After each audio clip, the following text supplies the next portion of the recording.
وہ تو شرک کا ہے، لیکن اس میں بھی اکثریت جو ہے وہ شرک پہ جمی ہوئی ہے، شرک چھوڑنے کو تیار نہیں، لیکن ان سے اختلاف کرنے والے جو توحید کا پیغام دینے والے ہیں وہ بھی موجود ہیں۔ اس معاملے میں بھی اتفاق تو ممکن نہیں ہے۔ جتنی بھی جنگیں کی نبی صلی اللہ علیہ وسلم نے، ان سب کا جو سبب تھا وہ کیا تھا؟ ساری جنگوں کا اصل یہی تھا کہ یہ جو ہمارے لات، حبل اور عزا اور منات ہیں، انہیں برا نہ کہو، یہ بھی ہمارے معبود رہنے دو، تم بھی اپنی بات کرتے رہو۔ بات وہ نبی صلی اللہ علیہ وسلم کی مانتے تھے کہ ٹھیک ہے تمہاری باتیں بھی ہم مانتے ہیں، لیکن ان کو بھی رہنے دو، ہماری بھی بات مان لو۔ اب یہ جو اختلاف تھا مزاج کا، طبیعتوں کا، عقیدے کا، فکر کا، یہ مزاج تو صرف دین میں ہی نہیں، دنیا کے معاملات میں بھی ہے۔ ہر آدمی اختلاف کرتا ہے۔ گرمی کا موسم ہے اور آدمی کہتے ہیں اچھا بارش ہونی چاہیے، ذمہ دار کہیں گے نہیں جی نہیں، ہماری تو فصلیں پکی ہوئی ہیں، ہمارا تو نقصان ہو جائے گا، بارش نہیں ہونی چاہیے ابھی۔ لوگ جو ہیں گورنمنٹ جو ہے وہ لنگر خانے کھولتی ہے، تو نہیں جی نہیں، یہ تو لوگوں کو بیکاری بنا رہے ہیں، کیا فائدہ لنگر خانے کھولنے کا؟ انہیں جی نہیں، بڑا فائدہ ہے اس کا، بڑا لوگوں کو فائدہ پہنچ رہا ہے۔ جمعے کی چھٹی کر دی حکومت نے، اور نہیں جمعے کی چھٹی تو نقصان ہو گیا، یورپ کے ساتھ تو ہمارے سارے کاروبار کا پٹھا بہ گیا، نہیں جی نہیں، یہ تو عبادت کا دن ہے، چھٹی کی تو ہونی چاہیے۔ لوگوں کا اختلاف رائے جو ہے، اللہ فرماتے ہیں کہ اگر لوگوں کی باتوں پہ نبی چلنے لگے، ایک دن بھی نہ چل سکے، یہ سارا نظام درم برہم ہو جائے، تباہ ہو جائے آسمان اور زمین۔ اس لیے سلامتی کا راستہ کیا ہے؟ لوگوں کی خواہشات کے پیچھے اگر نبی لگنا شروع کر دیں اور لوگوں کی باتیں ماننی شروع کر دیں تو اللہ فرماتے ہیں لوگ جو ہیں وہ تو ہر معاملے میں اختلاف کریں گے۔ قصاص میں اختلاف ہے، قوانین حدود کا لوگ ظالمانہ اسلام کہتے ہیں، اللہ کے رسول کے قوانین ہیں، وہ چور کا ہاتھ کاٹ دو، نہیں جی نہیں، یہ تو بڑا مشکل کام ہے، یہ نہیں ہونا چاہیے، سنسار کر دو، نہیں جی نہیں، یہ نہیں ہونا چاہیے، یہ تو بڑا بےزتی والی بات ہے کہ مسلمان اتنا ظلم کرتے ہیں، اتنا ظالمانہ قانون ہے۔ ایک طرف یہ اللہ کے بنائے ہوئے قانون ہیں، اللہ کے رسول کے بنائے ہوئے قانون ہیں، ان سے بھی اختلاف کرنے والے موجود ہیں۔ اس لیے اللہ نے فرمایا کہ سلامتی کا راستہ جو ہے لوگوں کے لیے یہی ہے کہ جو اللہ کا رسول کہے، آنکھیں بند کر کے اس کے پیچھے چلیں، اس سے اختلاف نہ کریں۔ لوگوں کی باتوں کے پیچھے چلیں گے تو لوگوں کی بات جو ہے اس میں تو کسی ایک پہ اتفاق ہو ہی نہیں سکتا، ہر ایک کی رائے مختلف ہے۔ انہیں جی بزرگوں کے پاس آپ جا کے دیکھیں، صحیح بزرگوں کی ایک دفعہ بیعت تو کریں، آپ بڑا فیض حاصل ہوتا ہے بزرگوں سے۔ بزرگوں کو بڑا اللہ نے دیا ہے، اللہ نہیں دیتا، اللہ ہی ہے ان کو، لیکن ہوتا بڑا کچھ ہے ان کے پاس، آپ ان کی ذرا بیعت تو کر کے۔ اب یہ اختلاف جو ہے یہ تو چلا آ رہا ہے جب سے کائنات بنی ہے، جب سے لوگ پیدا ہوئے ہیں تب سے۔ اس لیے اللہ تعالیٰ نے یہ بات ارشاد فرمائی کہ اگر نبی تمہاری باتوں کے پیچھے لگنا شروع کرے، تمہاری باتیں ماننا شروع کر دے، تمہاری خواہشات تسلیم کر لے، اس کا نتیجہ کیا ہوگا؟ لفسدت السماوات والارض، زمین اور آسمان تباہ ہو جائیں گے، زمین اور آسمان کا نظام جو ہے برباد ہو جائے گا۔ اس لیے سلامتی کی راہ یہی ہے کہ اللہ اور اللہ کے رسول نے جو راستہ بتا دیا، جو صراط مستقیم بتا دیا، لوگ اس کو تسلیم کر لیں۔ اس کے علاوہ کوئی ایسی نہ تو ذات ہے، نہ کوئی ایسا پیغام ہے، نہ کوئی ایسا قانون ہے جس پہ سارے لوگوں کو اکٹھا ہونے کا حکم دیا گیا ہو یا جس پہ سارے لوگ اکٹھے ہو سکیں۔ صرف ایک اللہ کے رسول کی بات یہ ہے ایسی جس پہ سارے لوگوں کو اکٹھا ہونا پڑے گا۔ اس کے علاوہ کوئی راستہ نہیں ہے سلامتی کا۔ اگر اس کے علاوہ کوئی اور راستے نکالیں گے، اب دیکھیں نا، اختلاف جو ہے وہ تو نبی صلی اللہ علیہ وسلم آخری نبی ہیں، لیکن اس میں بھی اختلاف کرنے والے نہیں، ہمارا تو نبی یہ مرزا بھی ہے، اختلاف تو اس میں بھی ہے، رسالت میں بھی اختلاف ہے، قیامت میں اختلاف ہے، اللہ تعالیٰ کی توحید میں اختلاف ہے، اختلاف تو سارے ہیں۔ لیکن اللہ فرماتے ہیں کہ اے محمد صلی اللہ علیہ وسلم، اگر تم نے ان لوگوں کی باتیں ماننی شروع کر دیں، ان لوگوں کی خواہشات کے پیچھے چلے، تو زمین و آسمان کا نظام درہم برہم ہو جائے گا۔ بل اتیناہم بذکرہم فہم عن ذکرہم معرضون، اللہ فرماتے ہیں کہ ہم ان کے پاس ایسی نصیحت لے کے آئے ہیں، ایسا ذکر لے کے آئے ہیں جس میں خود انہی کی بھلائی ہے۔ دیکھیں نا، یہ تو اب صرف عقیدے کی بات نہیں ہے، بلکہ آنکھوں دیکھی بات ہے کہ جو سزائیں ہیں، اسلامی قوانین حدود ہیں، جب کہیں کسی بھی ملک میں، زمین کے کسی بھی خطے میں جب وہ نافذ ہوئیں تو وہاں جتنا امن و سکون قائم ہوا کسی اور خطے میں نہیں ہے۔ یہاں سعودی عرب کی مثال ہے، اور خود پاکستان کی مثال بھی ہے کہ ضیاء الحق کے زمانے میں بدکاری میں لڑکا جو پکڑا گیا تھا، اس کو ضیاء الحق نے کہا کہ اس کو سرعام پھانسی دو، پھانسی دی گئی۔ ضیاء الحق کے رجیم میں اس کے بعد کوئی جرم نہیں ہوا۔ اس لیے اللہ فرماتے ہیں کہ جو ذکر تمہارے پاس ہم لے کے آئے ہیں نا، یہ قرآن ذکر ہے، حدیث ذکر ہے، اللہ کے رسول کے احکامات وہ ذکر ہیں، اس میں تمہاری بھلائی ہے۔ لیکن مصیبت تو یہی ہے کہ اللہ کے رسول تو خود کہتے ہیں کہ میں تو تمہیں جہنم سے پکڑ پکڑ پیچھے کھینچتا ہوں، تم میرے ہاتھوں سے نکلے جا رہے ہو۔ یہی تو المیہ ہے کہ پیغمبر جو ہیں وہ سیدھی راہ، نجات کی راہ، فلاح کی راہ بتاتے ہیں کہ بچ جاؤ جہنم سے، لیکن لوگ جو ہیں وہ بچنے کو تیار نہیں ہیں۔ اور یہ ویکھی جائے گی کی ہوتا ہے، ویکھی جائے گی کیا ہوتا ہے، یہ تو ہوتا ہی نہیں ہے۔ مولوی ایسے ہی ڈراتے ہیں، لیکن جب اس سامنے آ گیا عذاب تو پھر کیا دیکھیں گے؟ پھر تو آگ ہی آگ ہے، اور کیا ہے؟ کوئی فائدہ تو تب یہ ہے کہ جب اس آگ کے آنے سے پہلے اللہ کے رسول کی بات مان لیں کہ اللہ تعالیٰ ہر بندے سے سوال کرے گا، اور جب اللہ سوال کرے گا تو اس انسان کے دائیں بھی آگ ہوگی، بائیں بھی آگ ہوگی، آگے بھی آگ ہوگی، پیچھے بھی آگ ہوگی۔ اور نبی صلی اللہ علیہ وسلم فرمایا کہ اتقوا النار ولو بشق تمرۃ، کھجور کا ایک گٹھلی جو ہے وہ صدقہ کر کے اگر ہے تمہارے پاس تو تب بھی جہنم سے بچو، بڑی سخت ہے جہنم کی آگ۔ سلامتی کا راستہ یہی ہے کہ اللہ کا رسول، اللہ جو کچھ بتاتے ہیں، آنکھیں بند کر کے انسان اس پہ ایمان بھی لائے، اس پہ عمل بھی کرے، اس کے علاوہ کوئی دوسرا راستہ نہیں ہے سلامتی کا۔ جب وہ آنکھوں کے سامنے آ گیا نا، یہ دیکھیں نا، جب تک یہ ہماری زندگی ہے نا، جب تک ہے ہمارے پاس ملک، جب تک ہمارے پاس چوائس ہیں کہ ہم نے زندگی کیسے بسر کرنی ہے، اور جب فرشتہ آ گیا اس کے بعد کے مراحل تو اتنے مشکل ہیں، اتنے کٹھن مراحل ہیں، انسان جکڑا جاتا ہے، انسان بالکل ایسے ہاتھ کڑیاں لگ جاتی ہیں، بندے کو کوئی اختیار نہیں رہتا، بندہ کہے نا کہ الحمدللہ کہہ سکوں، وہ بھی نہیں ہوگا۔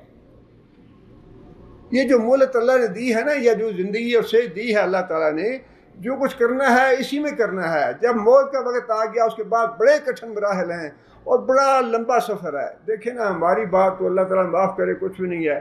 رات میں پڑھ رہا تھا حضرت ابو ہریرہ رضی اللہ تعالیٰ عنہ کے بارے میں، مرتے وقت کہنے لگے کہ سفر بڑا لمبا ہے، قیامت تک سفر بڑا لمبا ہے اور میرے پاس زیادہ راہ کچھ بھی نہیں۔ وہ حضرت ابوبکر صدیق رضی اللہ تعالیٰ عنہ کی جو مناجات ہے بڑی معروف ہے کہ یا اللہ، میں تو بڑا زیادہ راہ جو ہے میرے پاس بڑا قلیل ہے، میرے پاس زیادہ راہ ہے ہی نہیں، یا اللہ تو مجھے معاف کر دینا، تو اپنی رحمت سے فضل کر دینا۔ اب اگر حضرت ابوبکر صدیق کے پاس زیادہ راہ نہیں ہے، ابو ہریرہ کے پاس زیادہ راہ نہیں ہے، تو ہمارے دامن میں کیا ہے؟ آکڑ میں نہ رہیں، دھوکے اور فریب میں نہ رہیں، بہت مشکل کا سفر ہے۔ یہ جو مرنے کے بعد کا سفر شروع ہوگا، بڑا طویل سفر ہے، بڑا طویل سفر ہے۔ اور قبر کا جو پہلا گھنٹہ 2 گھنٹے ہیں نا، وہ تو اللہ ہی جانتا ہے کیسے ہوتے ہیں۔ اللہ کے رسول نے فرمایا کہ لوگوں بڑی گھبراہٹ کی جگہ ہے، بڑی گھبراہٹ کی جگہ ہے، بڑی گھبراہٹ کی جگہ ہے۔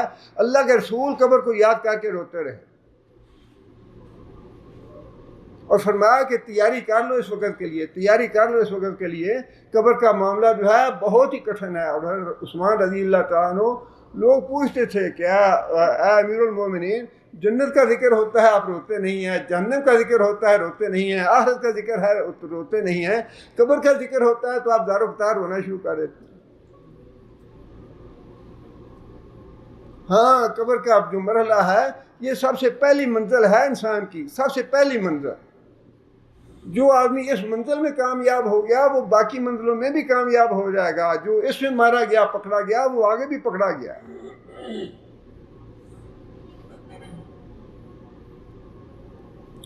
اس لیے اللہ تعالیٰ نے تو بار بار یہ کہا ہے کہ جو ہم ذکر لے کے آئے ہیں، جو نصیحتیں ہیں، جو وعد ہم تمہیں کر رہے ہیں، جو قانون ہم نے تمہیں دیا ہے، جو بھی اللہ کے رسول نے باتیں تمہیں بتائی ہیں، اس میں تمہاری بہتری ہے۔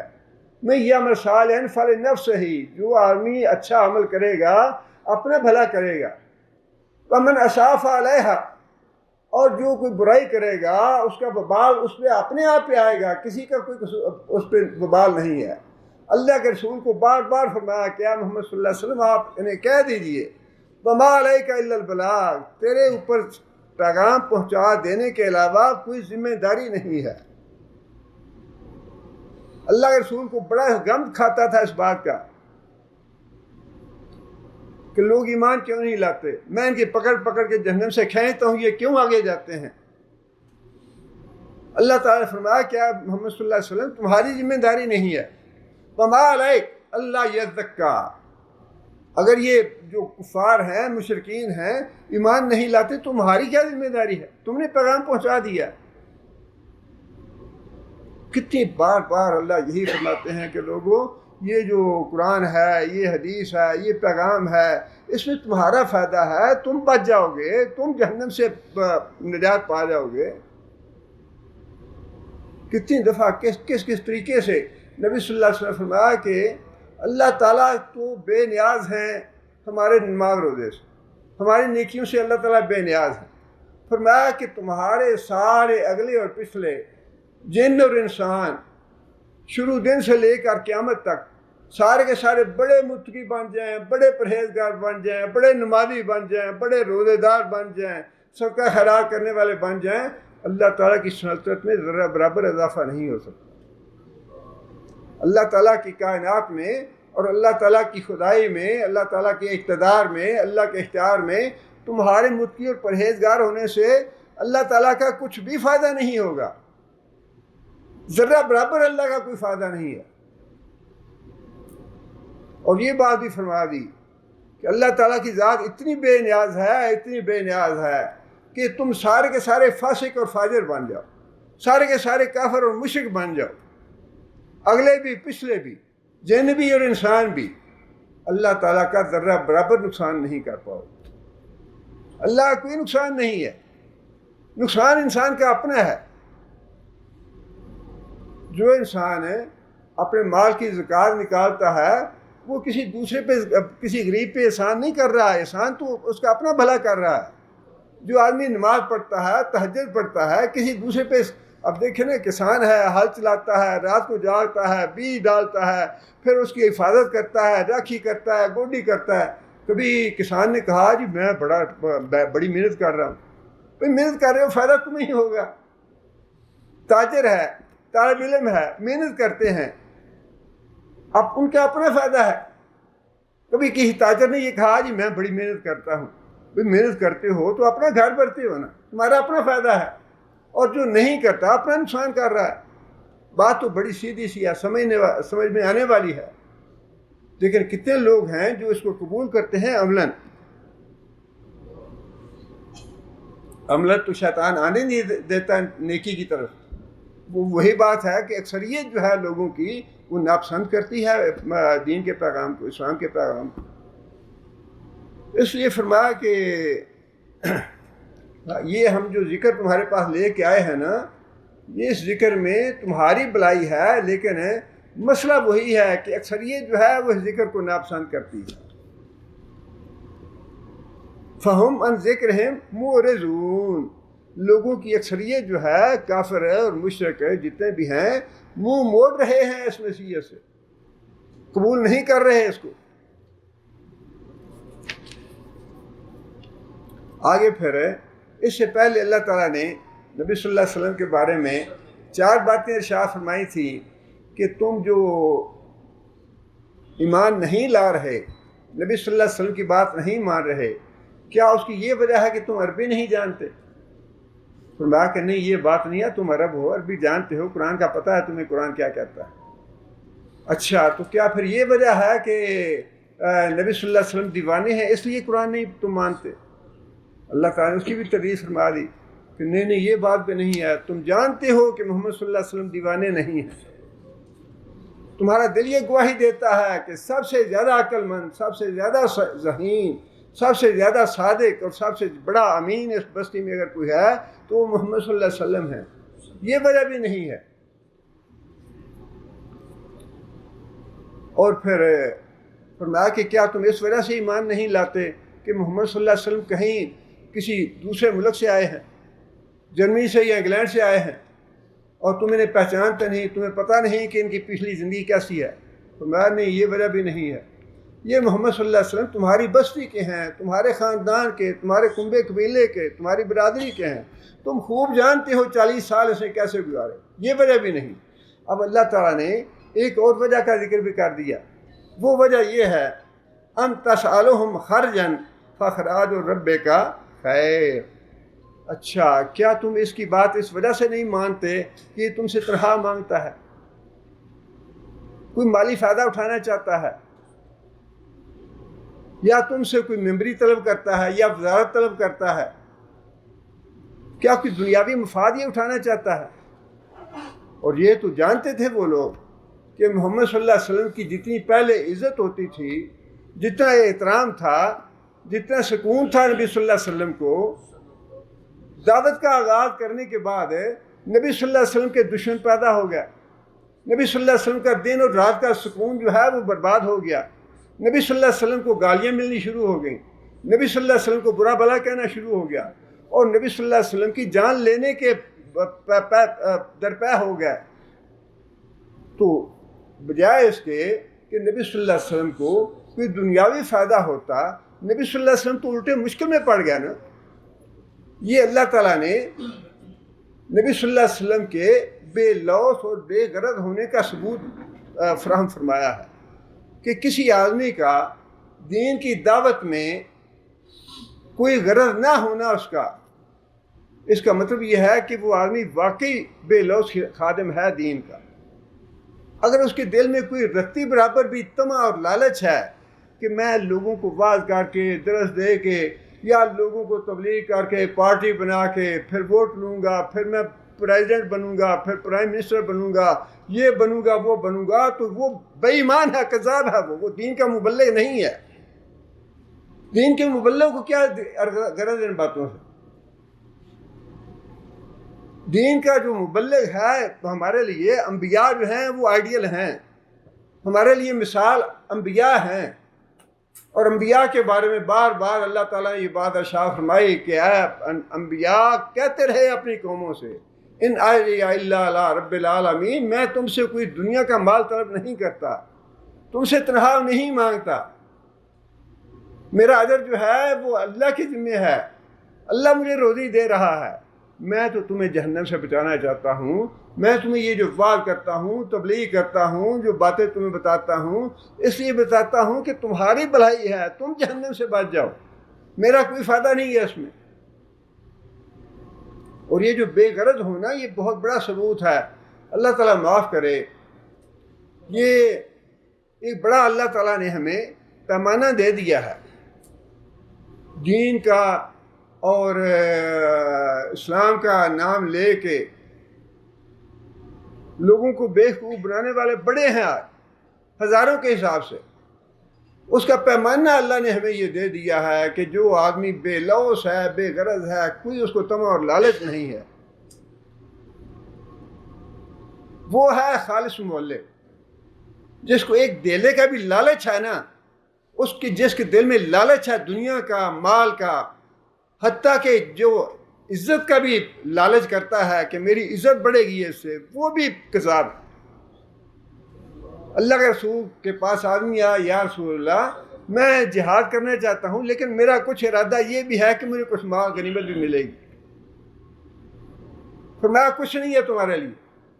صحابہ نے کہا کہ ذرا تم نبی صلی اللہ علیہ وسلم کو دوبارہ پوچھو، یہ بہت بڑی بات ہے. نبی صلی اللہ علیہ وسلم فرمائے کہ تم جہاد تو اللہ کی راہ میں ہی کر رہے ہو، جہاد تو اللہ کی راہ میں ہی کر رہے ہو، لیکن اس کے بعد ظاہرہ کہ مال غنیمت اگر آتا ہے تو پھر اس سے قدرتی طور پہ حصہ تو ملے گا مجاہدین کو. تو اگر اس کا انسان اپنے دل میں نیت کر لے کہ اس جہاد میں اللہ ہمیں فتح عطا فرمائے گا، مال غنیمت حاصل ملے گا، تو کچھ نہ کچھ تو ملے گا مجھے بھی. یہ ایک طبیعی اور فطری سی بات ہے. تم ذرا دوبارہ پوچھو نبی صلی اللہ علیہ وسلم سے کہ کیا واقعی اسے کچھ نہیں ملے گا؟ اس آدمی نے دوبارہ سوال کیا، یا رسول اللہ میں جہاد تو اللہ کی راہ میں کرنا چاہتا ہوں، لیکن میری نیت یہ بھی ہے کہ بعد میں جو مالک غنیمت آئے گا اسے کچھ مجھے بھی ملے گا. نہ تیرے لیے کچھ نہیں، تیرے لیے کچھ نہیں ہے. صحابہ نے پھر اسے کہا، صحابی کو، کہ یاد رہا تم دوبارہ سے بارہ پوچھو نبی صلی اللہ علیہ وسلم سے کہ کیا واقعی ایسا ہے کہ جہاد کے لیے نکلے ہیں گھر سے، گھر بار چھوڑا ہے اور کافروں کا مقابلہ کرنا ہے، اور یہ بھی پتہ نہیں کہ خود ہی قتل ہو جائیں، شہید ہو جائیں، مارنا ہے مرنا ہے، اسی نیت سے نکلے ہیں گھر سے. لیکن غنیمت جو ہے وہ تو ایک حصہ ہے نا جہاد کا. اگر اس کے بارے میں بھی انسان کے دل میں آ جائے بات، چلو کوئی بات نہیں، لیں گے نا، حصہ ملے گا نا. تیسری بار پھر اس نے پوچھا، یا رسول اللہ جہاد تو میں کر رہا ہوں، لیکن دل میں یہ بات بھی ہے کہ بعد میں مالک غنیمت آئے گا تو مجھے بھی حصہ ملے گا. فرمایا تیرے لیے کچھ نہیں ہے، کچھ نہیں ہے تیرے لیے. ووٹ ہمیں دو، ووٹ ہمیں دو، ہم علم بردار ہیں، ہم اسلام لانے والے ہیں، ہم اسلام لائیں گے، ہمارے علاوہ کوئی نہیں، ہمارے علاوہ. اور پھر ان ووٹوں کی خاطر قبروں پہ بھی چلے جاؤ، بیٹیوں کے پاس بھی جاؤ، فلانے پاس بھی جاؤ، ہم نے لوگ اکٹھے کرنے ہیں، لوگوں سے ووٹ لینے ہیں، پھر ہم نے اسلام لانا. کیا ایسے اپنے آپ کو دھوکہ دینے والی بات ہے. تمخر ہے بھئی اللہ نے ٹھیکہ دیا ہے تمہیں کہ ساری دنیا کو تم مسلمان بنا کے چھوڑو. اللہ نے تو نبی صلی اللہ علیہ وسلم کو فرما دیا ما علیک الا البلاغ، بس ٹھیک ہے بات پہنچا دو، کوئی مانتا مانے، جو نہیں مانتا جہنم میں جائے. تمہاری کیا ذمہ داری ہے؟ جس سے کرنا ہے نا کام دین کا اللہ کے لیے، اور جن کو اللہ تعالیٰ نے مولویوں پہ زیادہ توقع نہ کریں، ان کی طرف زیادہ نہ دیکھیں. معاملات اللہ کے پاس ہیں، اللہ بہتر جانتا ہے کیا کرتے ہیں کیا نہیں کرتے. لیکن جن کو اللہ تعالیٰ نے دنیا میں مال اور دولت دیا ہے نا، جن کو اللہ تعالیٰ نے وسائل اور اسباب مہیا کیے ہیں، ان کی بھی یہ ذمہ داری ہے کہ دین کا کام وہ بھی کریں. ان کو اللہ نے محتاج نہیں بنایا. مولوی محتاج ہیں بیچارے، اچھائی کتنی طرح ملے گی، ایک تقریر پہ کتنے ہزار ملیں گے. یہ چیز جو ہے، یہ دین کی خدمت کیا ہے. اللہ تعالیٰ معاف کرے کوئی ایسی بات نہ زبان سے نکل جائے جو پکڑ والی ہو. لیکن جو بات اللہ نے ارشاد فرمائی ہے کہ اے محمد صلی اللہ علیہ وسلم، آپ بھی دوسرے انبیاء بھی، بھئی میں تم سے کوئی پیسہ تیلا نہیں مانگتا، میں تم سے کوئی سرداری نہیں مانگتا، میں تم سے کوئی عہدہ نہیں مانگتا، کوئی عورت کا مطالبہ نہیں ہے، کچھ بھی میرا مطالبہ نہیں ہے. میری بات، میرا جو ہے خالصتاً للہ اور تمہاری بھلائی کے لیے کہہ رہا ہوں. اللہ کے عذاب سے بچ جاؤ، اللہ کی پکڑ سے بچ جاؤ. یہ ایک پیرامیٹر بتایا ہے اللہ نے. اگر آپ دیکھنا چاہتے ہیں کہ واقعی کون صحیح مبلغ ہے یا مدرس ہے، یا کون صحیح دین کی خدمت کرنا چاہتا ہے دل سے، اس کا پیرامیٹر یہی ہے کہ اس کے دل میں کوئی دنیا کا طمع اور لالچ نہ ہو، ایک ذرا برابر طمع اور لالچ نہ ہو. آگے فرمایا کہ فخراج اور رب کا خیر، مخاطب تو نبی صلی اللہ علیہ وسلم ہے. یا محمد صلی اللہ علیہ وسلم آپ انہیں کہہ دیں کہ میں تم سے کوئی تنخواہ نہیں مانگتا، پیسے نہیں مانگتا، دنیا کا مال نہیں مانگتا، کچھ اور مطالبہ نہیں ہے. مجھے جو کچھ اللہ نے دیا ہے وہ بہت اچھا ہے. اللہ نے مجھے کسی کا محتاج نہیں بنایا. اللہ میرا روزی رساں ہے. وَهُوَ خَيْرُ الرَّازِقِينَ، اور وہ سارے رزق دینے والوں سے بہتر رازق ہے. آگے پھر اللہ فرماتے ہیں وَإِنَّكَ لَتَدْعُوهُمْ إِلَىٰ صِرَاطٍ مُسْتَقِيمٍ. اے محمد صلی اللہ علیہ وسلم، آپ تو صراط مستقیم کی دعوت دے رہے ہیں. پہلے یہ بات ارشاد فرما دی کہ اگر رسول اللہ صلی اللہ علیہ وسلم لوگوں کی خواہشات اور لوگوں کی باتیں ماننی شروع کریں تو پھر اختلاف پیدا ہوں گے، انتشار پیدا ہوگا، اور زمین و آسمان میں بگاڑ پیدا ہوگا. آگے پھر جو سلامتی کا راستہ تھا وہ بھی تو بتانا چاہیے نا. پھر سلامتی کا راستہ کون سا ہے؟ لوگوں کی خواہشات پہ چلنا وہ تو تباہی کی بات ہے.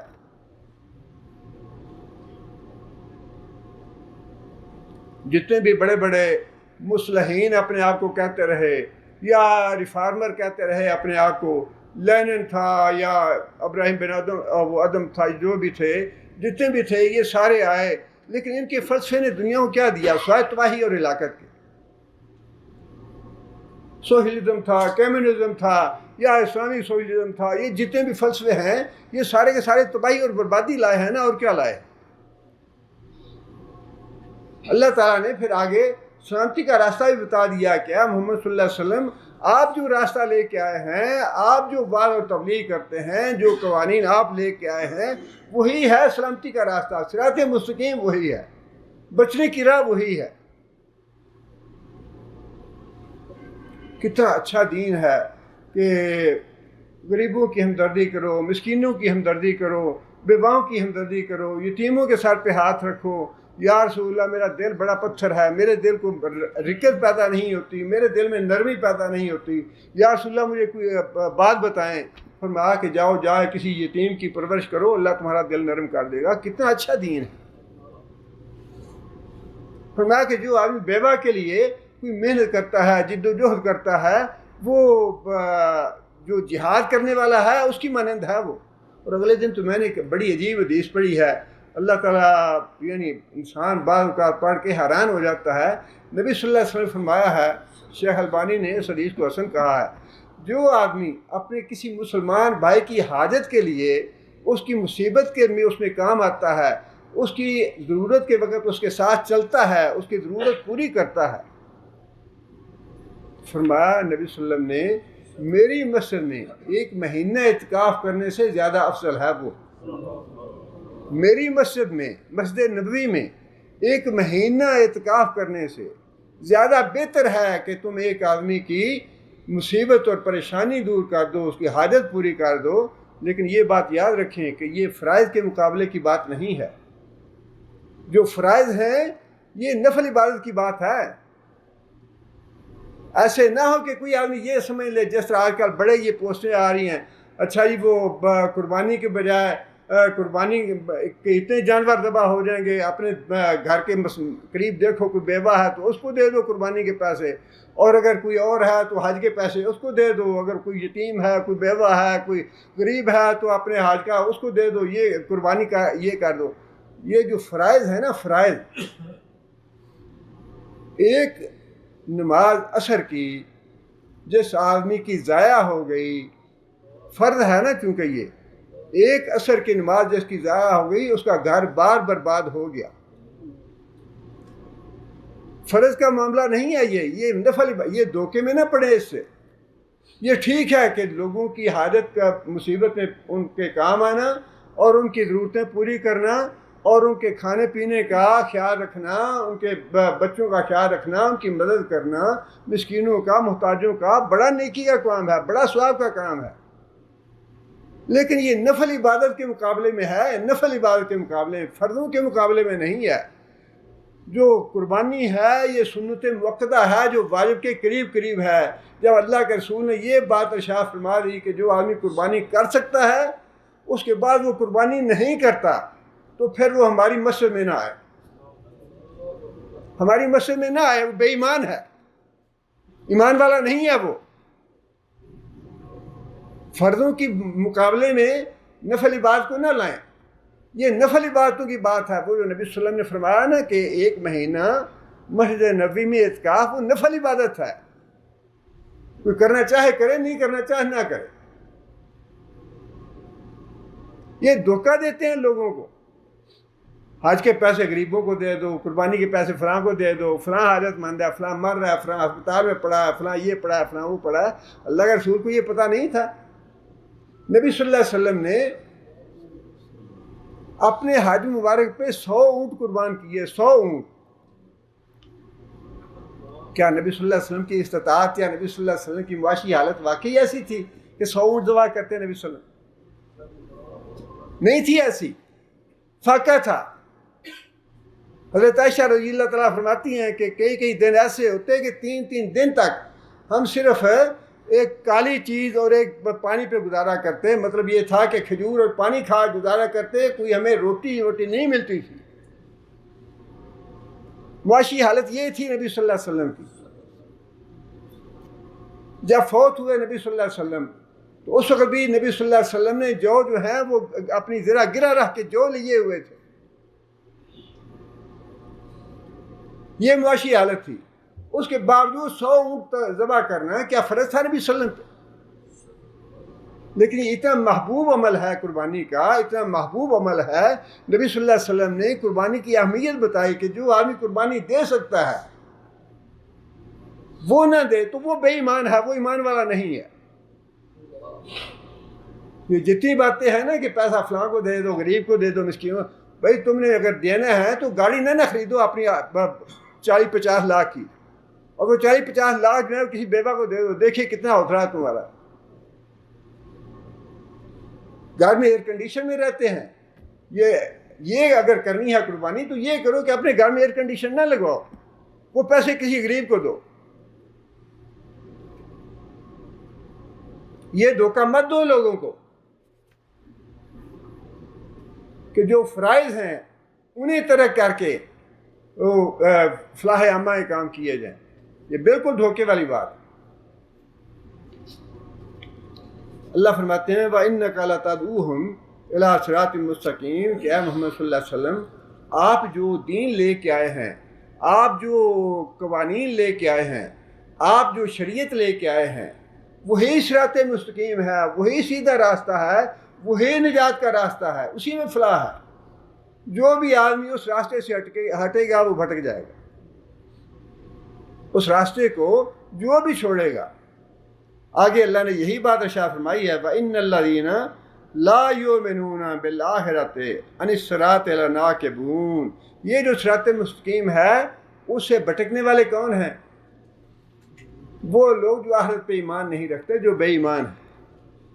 جو لوگ آخرت پہ ایمان نہیں رکھتے، یہ آخرت پہ ایمان جو ہے یہ تو انسان کی اصلاح کے لیے اور انسان کی بھلائی کے لیے بہت ہی زیادہ مؤثر جو ہے وہ قانون ہے یا عقیدہ ہے کہ اگر آخرت پہ عقیدہ بڑا پکا ہے انسان کا تو پھر معاملہ تو وہی ہے جو صحابہ کرام کا تھا. نبی صلی اللہ علیہ وسلم نے عبادہ بن صامت کو تحصیلدار بنایا. آج تو رشوت دے دے کے ہزاروں لاکھ اور کروڑوں دے دے کے ایسی جگہوں پہ ملازمتیں حاصل کرتے ہیں جہاں رشوت زیادہ ملتی ہو، جہاں کرپشن زیادہ ہو سکتی ہو. عبادہ بن صامت رضی اللہ تعالیٰ عنہ کو نبی صلی اللہ علیہ وسلم نے تحصیلدار بنایا اور لیکن جاتے ہوئے وصیت فرمائی، نصیحت فرمائی کہ عبادہ ایسے نہ ہونا کہ تم زکوٰۃ کا مال وصول کر کے لاؤ اور پھر قیامت کے دن ایسا ہو کہ قیامت کے دن کوئی اونٹ تمہارے کندھوں پہ بلبلاتا آئے اور تم آ کے مجھے یہ کہو کہ یا رسول اللہ یہ جو بیت المال کا پیسہ تھا یا جو خزانہ تھا حکومت کا، سرکاری خزانہ تھا، اس میں نے کرپشن کی تھی اور اب میری آپ مدد فرمائیں، میری سفارش کریں اللہ سے. فرمایا میں نہیں کروں گا. فرمایا کہ ایسے نہ ہو کہ کوئی گائے تمہارے کندھوں پہ ہو، کوئی بکری تمہارے کندھوں پہ ہو، اور پھر واضح فرما دیا کہ ایسے نہ ہو کہ کوئی سوئی تمہارے کندھوں پہ ہو. چھوٹی سے چھوٹی چیز جو ہے وہ تم نے کرپشن کی ہو، بیت المال میں سرکاری خزانے سے تم نے ایک پیسہ اللہ لیا ہو، وہ بھی تمہارے کندھوں پہ ہوگا، میں مدد نہیں کروں گا. اور پھر شاہ یہ بات ارشاد فرمائی حل بلغ تو بتاؤ مجھے کہ میں نے بات پہنچائی کہ نہیں پہنچائی، اللہ کا پیغام دیا کہ نہیں دیا. حل بلغ تو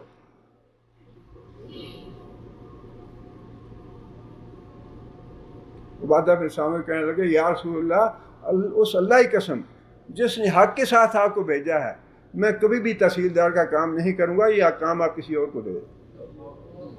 سرکاری نوکری ہے، سرکاری نوکری، لیکن خود آدمی کہہ رہا ہے کہ میں اللہ کی قسم یہ نہیں کروں گا. کہیں ایسے نہ ہو جائے کہ ایک سوئی کی جو ہے خیانت ہو جائے مجھ سے، ایک حللے کی خیانت ہو جائے مجھ سے، میں حساب نہ دے سکوں قیامت کے دن. نبی صلی اللہ علیہ وسلم نے مقداد بن اسود رضی اللہ تعالیٰ عنہ کو ایک لشکر کا سربراہ بنایا، امیر بنایا لشکر کا، اور بھیجا اسے مقداد بن اسود رضی اللہ تعالیٰ عنہ کو. لشکر جب واپس آیا تو نبی صلی اللہ علیہ وسلم نے پوچھا کہ سناؤ مقداد کیسا رہا، عمارت کیسی رہی؟ لوگوں کے اوپر وزارت یا مشارت یا گورنری یا جو کچھ بھی تھا، یہ عمارت کیسی رہی تمہاری؟ کہنے لگے یا رسول اللہ مزہ تو بڑا ہے، اس میں بڑی چس آئی ہے، سارے لوگ بھاگ بھاگ کے کام کرتے ہیں، بڑی عزت کرتے ہیں، آگے پیچھے رہتے ہیں، لیکن اللہ کی قسم کہ آئندہ اگر آپ 2 آدمیوں پہ بھی کہیں گے تو میں امیر نہیں بنوں گا۔ وجہ کیا ہے اس کی؟ وجہ اس کی یہ ہے کہ نبی صلی اللہ علیہ وسلم کا یہ فرمان ان کے سامنے تھا کہ نبی صلی اللہ علیہ وسلم نے یہ بات ارشاد فرمائی کہ جو آدمی 10 آدمیوں پہ یا 10 آدمیوں سے زیادہ پہ امیر بنایا گیا، ان کا ذمہ دار بنایا گیا، ان کا وہ مسئول بنایا گیا، تو قیامت کے دن اس کے ہاتھ جو ہیں وہ اس طرح گردن کے ساتھ بندھے ہوں گے۔ یہ جتنے بھی وزارتیں اور مشارتیں اور گورنریاں اور جو کچھ بھی جن کے لیے آج کتوں کی طرح ہم پیچھے پیچھے بھاگ رہے ہیں نا، اور ہماری ہوس جو ہے وہ ختم نہیں ہو رہی۔ ملک برباد ہوتا ہے تو ہو جائے، ملک کی پرواہ نہیں ہے، ہمیں وزارتیں ملنی چاہیے، ہمیں حکومت ملنی چاہیے۔ فرمایا کہ جو آدمی 10 آدمیوں پہ بنایا گیا نا وزیر، 10 آدمیوں کا معاملہ اس کے سپرد کیا گیا، یہ تو 22 کروڑ لوگوں کا معاملہ ہے، یہ تو جب حساب دیں گے تو پتہ چلے گا، ہم بھی ہوں گے انشاءاللہ وہیں پہ، تم بھی وہیں پہ ہوگے، اور پھر یہ جو کتوں کی طرح تم بھاگتے ہو نا ان کے پیچھے، ہم دیکھیں گے اس کا نتیجہ کیا نکلتا ہے۔ پوری جو عوام ہے اس کو تباہ کر دیا، بھوکے مر رہے ہیں، کسی کو پرواہ نہیں ہے۔ ملک کا کیا حال ہو رہا ہے، ملک کا مستقبل کیا ہوگا، کسی کو بالکل کوئی پرواہ نہیں ہے۔ فرمایا کہ جو آدمی 10 آدمیوں پہ امیر بنایا گیا، قیامت کے دن اس کے ہاتھ گردن کے ساتھ بندھے ہوں گے، اللہ کی بارگاہ میں آئے گا، اور یا تو اس نے اگر حق ادا کیا عمارت کا تو اللہ تعالیٰ اس کو آزاد کر دیں گے، اور اگر اس نے حق ادا نہیں کیا عمارت کا، حق ادا کرنے کا مطلب یہ ہے، مفسرین نے بڑی باتیں وضاحت کی ہیں، ان چیزوں کی وضاحت کی ہے کہ جب ذمہ داری کوئی آ جائے حکومت کی، اقتدار کی، منصب کی، عہدے کی، اس کا حق یہ ہے کہ وہ عوام کے دین اور دنیا دونوں کی بھلائی دیکھے، دونوں کی، دنیا کی بھی اور دین کی بھی بھلائی کا ذمہ دار ہو گیا، وہ دونوں کا حساب دے گا۔ اگر تو اس نے حق ادا کیا تو پھر وہ آزاد کر دیا جائے گا، اور اگر اس نے 10 آدمیوں کی عمارت کا حق ادا نہیں کیا تو اللہ تعالیٰ پکڑ کے جہنم میں ڈالیں گے۔ 10 آدمیوں کی عمارت۔ حضرت مقداد بن اسود کہنے لگے یا رسول اللہ آئندہ میں امیر نہیں بنوں گا کسی کا، 2 آدمیوں کا بھی امیر نہیں بنوں گا۔ یہ خوف تھا آخرت کا کہ آخرت میں ہم نے، یہ ہے ممکن نہیں ہے کہ کوئی آدمی چھوٹ جائے یا کسی سے حساب نہ لیا جائے، ایک ایک بات کا حساب لینا ہے اللہ نے۔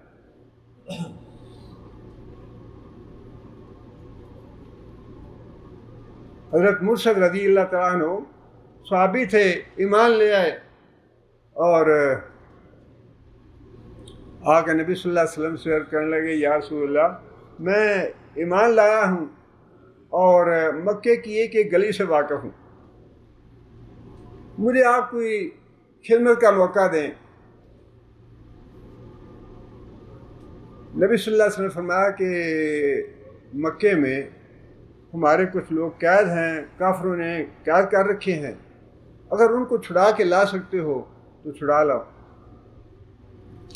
حضرت مرشد رضی اللہ تعالیٰ عنہ مکہ گئے رات کے وقت، اور گلی میں جا رہے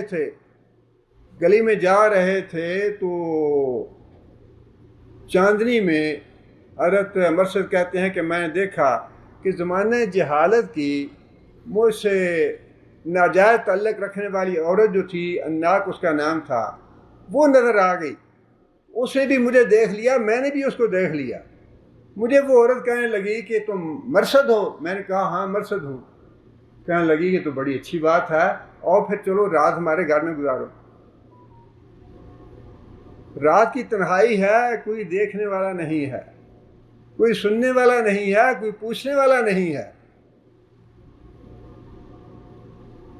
حضرت مرشد رضی اللہ تعالیٰ عنہ کہتے ہیں کہ میں اب مسلمان ہو چکا ہوں، اور اللہ کے رسول نے بتایا ہے ہمیں کہ زنا جو ہے حرام ہے، زنا حرام ہے، زنا حرام ہے،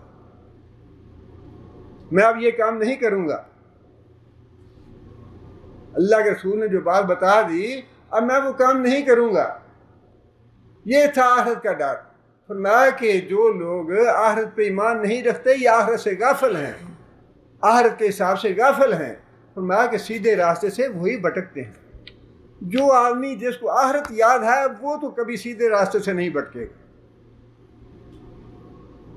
یہ بات اللہ نے بار بار ارشاد فرمائی قرآن مجید میں کہ جو لوگ آخرت سے غافل ہیں وہی صراط مستقیم سے بھٹکتے ہیں۔ جن کو آخرت یاد ہے وہ تو اسی سورہ میں جو پچھلی آیتیں ہیں 60 نمبر آیت ہے اس میں اللہ تعالیٰ نے یہی بات ارشاد فرمائی ہے نا، والذین یؤتون ما آتوا وقلوبہم وجلۃ انہم الی ربہم راجعون، کہ نیکی کرنے کے باوجود ان کے دل کانپتے رہتے ہیں کہ ہم نے اللہ کے حضور جا کے حساب دینا ہے، ہماری نمازیں ہمارے روزے اللہ کے ہاں قبول ہوئے یا نہیں ہوئے، وہ تو اس سے بھی ڈرتے رہتے ہیں۔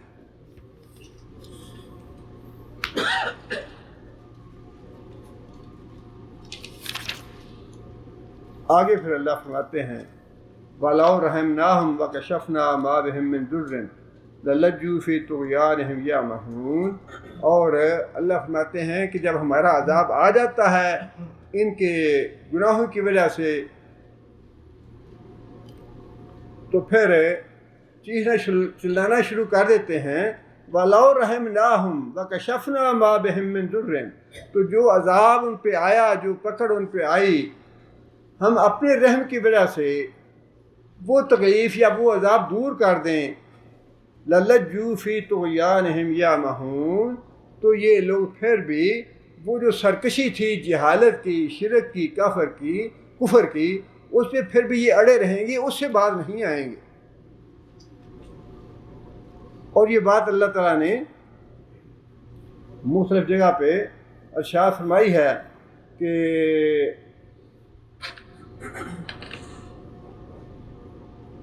اذا مس الانسان ضر دعانا لجنبه قاعدا وقائما، جب انسان پہ تکلیف آتی ہے، جب انسان پہ اللہ کی پکڑ آتی ہے تو پھر انسان اٹھے بیٹھے چلتے پھرتے ہر وقت اللہ سے دعا مانگتا رہتا ہے، یا اللہ یہ عذاب یا یہ تکلیف یا یہ بیماری ایک دفعہ ٹال دے، پھر آئندہ میں بڑا نیک بن کے رہوں گا، آئندہ میں گناہ کا نہیں کروں گا، آئندہ گناہ سے باہر رہوں گا۔ اللہ فرماتے ہیں کہ فلما کشفنا عنہ ضرہ، لیکن حال یہ ہے کہ جب ہم اس کی تکلیف یا اس کی پکڑ دور کر دیتے ہیں، مرہ کن لم یدعنا الی ضر مسہ کذالک زین للمسرفین ما کانوا یعملون، تو پھر وہ جب مصیبت سے نجات پا جاتا ہے، ہمارے عذاب سے نجات پا جاتا ہے، ہم بیماری سے شفا دے دیتے ہیں یا وہ مصیبت دور کر دیتے ہیں، تو پھر وہ بھول جاتا ہے کہ میں نے اللہ سے کیا دعا مانگی تھی، اللہ سے کیا وعدہ کیا تھا میں نے، پھر وہ بھول جاتا ہے۔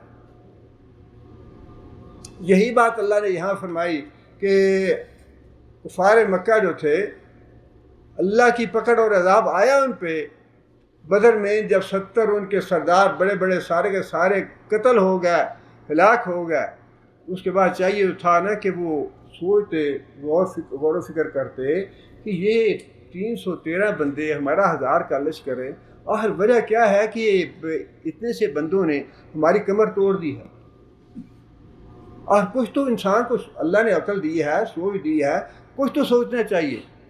لیکن اللہ نے فرمایا کہ نہیں، وہ پھر اور بھی اس اپنی سرکشی پہ، اپنے کفر اور شرک پہ اور بھی پکے ہو گیا، نہیں ابھی نہیں، ٹھیک ہے کوئی بات نہیں، ابھی تو ہم مارے گئے، لیکن آئندہ ان سے بدلہ لینا ہے ہم نے۔ اور احد کے بعد تو ان کے حوصلے بہت بڑھ گئے، اور پھر پورے عالم عرب کے جتھے اکٹھے کیے، اتحاد بنایا سب کا، اور پھر یہ عزم کیا کہ ہم نے اسلام کو، نبی کو اور اس کے ساتھیوں کو ملیا میٹ کرنا ہے، ان کو ختم کرنا ہے۔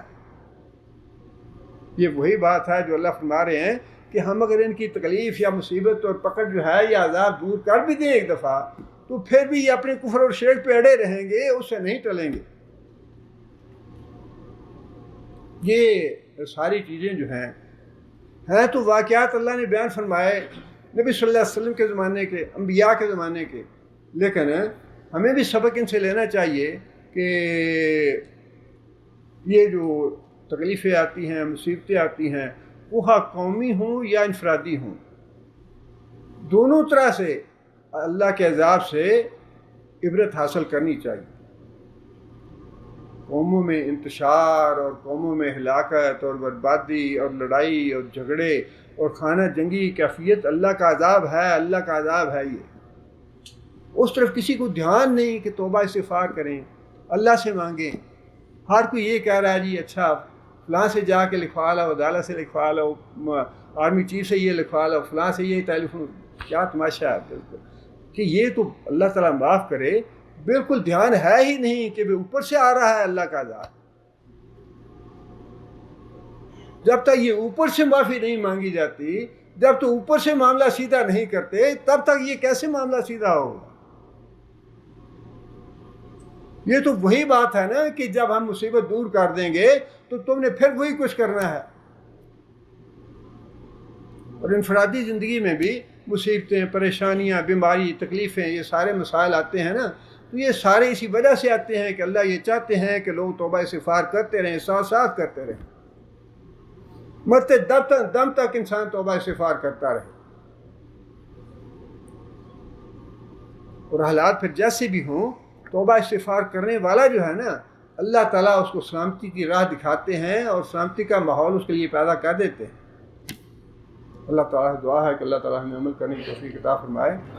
اتفاق کی بات یہ ہے کہ ہمارے ایک بھائی حیدر صاحب، آپ لوگ جانتے ہوں گے انہیں، انڈیا کے ہیں اور بہت ہی بیچارے عاجز قسم کے انسان اور بہت ہی ملنسار، بہت ہی خوش اخلاق، اور ان کی سب سے بڑی خوبی یہ تھی کہ درس کے لیے سب سے پہلے آتے، آ کے دروازہ کھلاتے اور آ کے گھر کی کمرے کی صفائی کرتے، ساری چیزیں جو ہیں وہ سیٹ کرتے ماشاءاللہ لوگوں کے آنے سے پہلے۔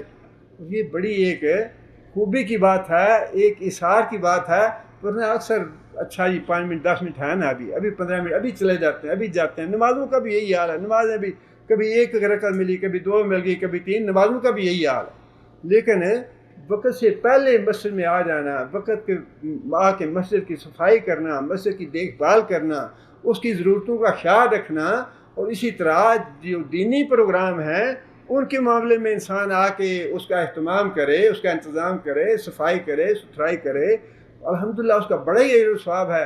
نبی صلی اللہ علیہ وسلم نے تو صحابہ کرام کو اظہار ناراضی فرمایا کہ جو آدمی مسجد کی صفائی کرتا تھا، یا عورت تھی یا مرد تھا، تو وہ فوت ہو گیا، رات کے وقت فوت ہوا، صحابہ کرام نے اس کی تدفین کر دی۔ نبی صلی اللہ علیہ وسلم نے پوچھا تو کہنے لگے یا رسول اللہ رات کا وقت تھا، تو ہم نے کہا کہ کیا آپ کو تکلیف دینی ہے؟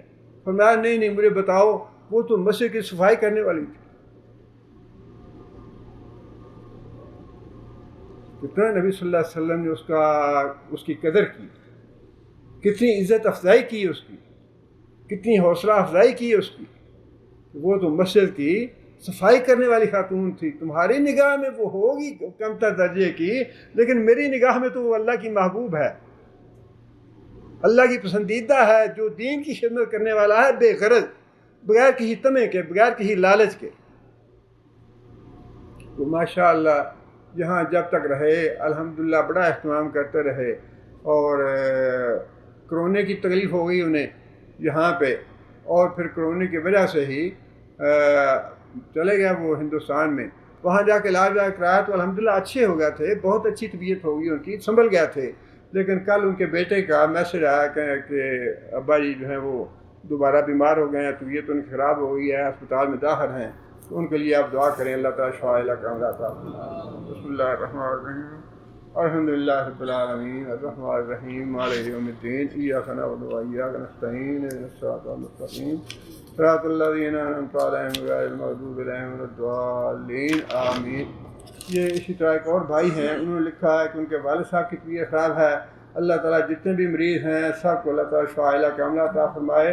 اور یہ ایک اعلان ہے کہ جامع مسجد المشرق شرکہ مشرق میں آج کا خطبہ جمعہ مولانا عبد المنان راشد صاحب ارشاد فرمائیں گے، جو حضرات جا سکتے ہیں ان کو جانا چاہیے وہاں پہ۔ اسی طرح ایک اور بھائی نے لکھا ہے کہ ان کی والدہ بیمار ہیں، اللہ تعالیٰ انہیں بھی شفا کاملہ عطا فرمائے۔ اور اشراف الحجہ کے بارے میں بہت سی پوسٹیں وہ سے آتی ہیں، بہت ہی زیادہ، جتنے بھی زیادہ سے زیادہ نیک اعمال کر سکیں نیک اعمال کرنے چاہیے۔ 9 دنوں کے روزے رکھنے بھی مسنون ہیں، ثابت ہے یہ بھی، زیادہ سے زیادہ روزے رکھیں، زیادہ سے زیادہ قرآن پڑھیں، زیادہ سے زیادہ نیک اعمال کریں، صدقہ خیرات کریں، اور بہت رفاظ ہے اس کے لیے۔ بسم اللہ الرحمن الرحیم۔ ربنا ظلمنا انفسنا ان لم تغفر لنا وترحمنا لنكونن من الخاسرین۔ ربنا آتنا فی الدنیا حسنۃ وفی الآخرۃ حسنۃ وقنا عذاب النار۔ ربنا هب لنا من ازواجنا وذرياتنا قرة اعین واجعلنا للمتقین اماما۔ ربنا اصرف عنا عذاب جہنم ان عذابها كان غراما انها ساءت مستقرا ومقاما۔ اللهم اعز الاسلام والمسلمين، اللهم اعز الاسلام والمسلمين، اللهم اذل الشرك والمشركين، اللهم دمر اعداء الدين، اللهم نذر قلوبنا بنور الايمان، اللهم ثبتنا على الاسلام، اللهم اغفر لجميع المؤمنين والمؤمنات الاحياء منهم والاموات۔ ربنا تقبل منا انك انت السميع العليم وتب علينا انك انت التواب الرحيم۔ سبحان ربك رب العزة عما يصفون وسلام على المرسلين والحمد لله رب العالمين۔ اگلا جمعہ جو ہے وہ کس ذی الحجہ کو آ رہا ہے؟ 9 کو۔ انشاءاللہ اگلا جمعہ تس نہیں ہوگا، ناغہ نہیں ہوگا۔ اس کے بعد اگلا جمعہ 17 کو آئے گا، 16 کو یا 17 کو۔ انشاءاللہ ایک جمعے کا ناغہ ہوگا، اس کے بعد پھر انشاءاللہ اس میں معمول درس ہوتا رہے گا انشاءاللہ۔